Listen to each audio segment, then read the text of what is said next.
Hello guys, welcome back to this channel. In today's video, I'm going to show you tips to plant the crop seeds faster in Heartopia game.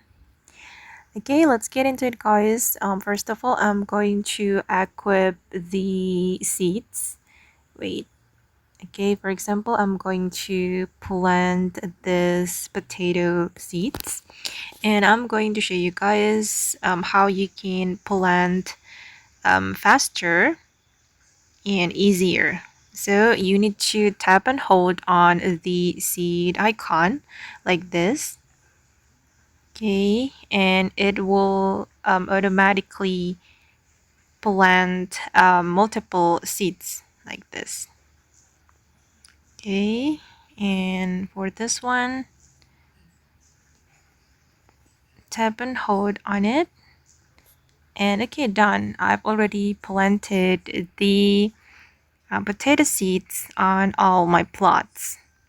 And I'm going to withdraw it.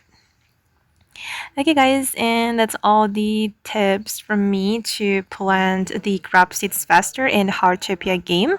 I hope this video will be useful for you. Thank you so much for watching and bye!